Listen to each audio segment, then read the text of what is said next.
Have you ever thought you owned something, only to find out months later that it technically wasn't yours at all? That's exactly what happened to my brother.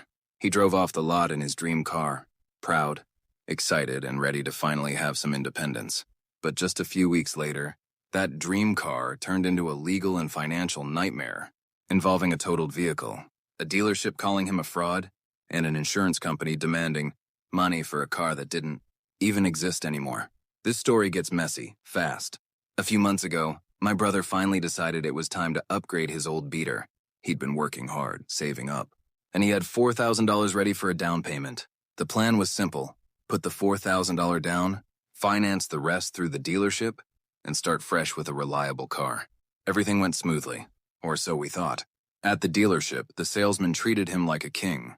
They got the paperwork in order, set up financing, and assured him everything was approved. My brother signed documents, got his insurance set up through Progressive, registered the car in his name, and drove off the lot feeling on top of the world. He had the keys. He had the plates. He had the insurance. It was official, right? For the next few days, he drove everywhere, to work, to friends, even just cruising around late at night, feeling like he finally made it. But just a few days later, everything came crashing down, literally. One night, my brother got into a bad accident. He lost control and hit two parked cars. Thankfully, no one was injured, but the damage was catastrophic.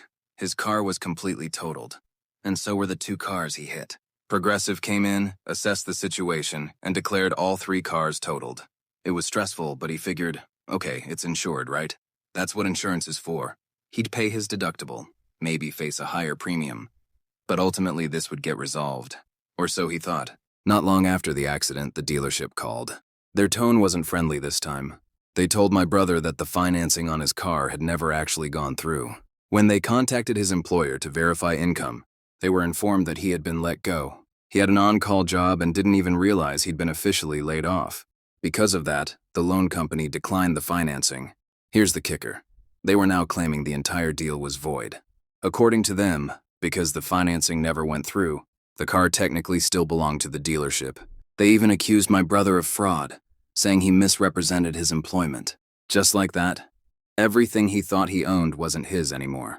To make things even messier, the dealership said they had voided the registration and plates because the sale never actually closed. But when we asked for proof that they had returned the plates to the DMV, they refused to give us any documentation. Meanwhile, Progressive had already processed the accident as if my brother were the legal owner, because on paper, that's exactly what it looked like. His name was on the insurance. His name was on the registration.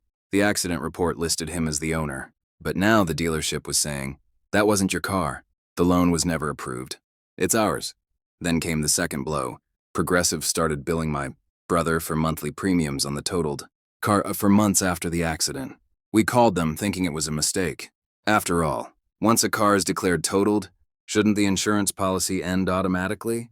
Apparently not. According to Progressive, it was on us to cancel the policy, even though the car no longer existed. They wanted him to pay for months of coverage on a vehicle that had been sitting in a junkyard, technically belonging to a dealership that claimed he never owned it. On top of that, Progressive also wanted to recover the cost of the claims.